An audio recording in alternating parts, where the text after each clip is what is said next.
To minimize the amount of excess glue around the joint, 2 layers of masking tape are applied, approximately 2 to 3 millimeters either side of the joint on both sides and on the front edge.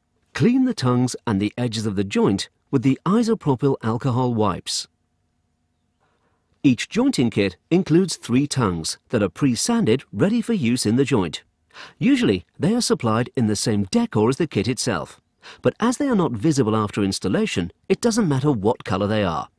For 600mm and 650mm worktops, use 2 tongues, and for 900mm breakfast bars, use all 3. Mix the adhesive. The adhesive and hardener are in a single sachet, separated by a divider. Once the divider is removed, the 2 components should be thoroughly mixed together, around 20 times. The divider itself is ideal for this. The adhesive is a 2-part acrylic adhesive that is color matched specifically to each decor. Not all have the name of the decor on the pack. For instance, the adhesive for Volcano may be labeled as black. There will be a date stamped on the outside of the box. That is the use-by date of the adhesive. The date on the pack itself is the fill date. Snip the corner off the sachet to give a hole around 4 to 5 millimeters in diameter. That will be convenient to pipe the adhesive into the joint. As the adhesive starts to cure, the chemical reaction creates heat, and you will notice the sachet starts to get hot. Depending on the ambient temperature, you have up to 10 minutes working time with the adhesive. Because of this limited time, ensure that you have everything ready before you start to mix the glue. Pipe it into the groove on one side of the joint. Insert the tongues. Pipe adhesive into the other side. Pull the worktops together. Pull the 2 sides apart again to leave a 2 to 3 millimeter gap. Pipe an extra bead of adhesive into the gap. Pull the worktops together again and prepare to tighten the bolts.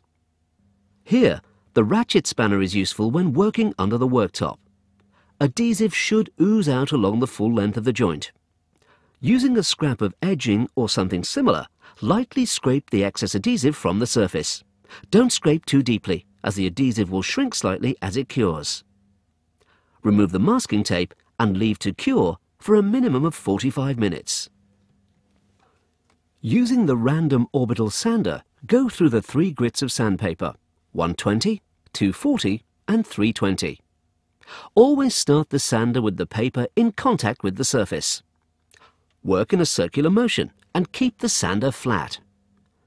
Each time you change papers, work slightly wider than the previous grit. This sander has an extraction facility. If your random orbital sander does not have this, wipe the dust from the surface each time you change papers. Work in horizontal, then vertical sweeps, to make sure the sanding is even across the whole area. Clean the area of dust again. If this is left behind, it can affect the final stage of finishing. Apply water and, using the red Scotch-Brite pad attached to the random orbital sander, follow a similar vertical and horizontal pattern of sanding to blend in the finish. Wipe down with a damp cloth and dry. Check the joint.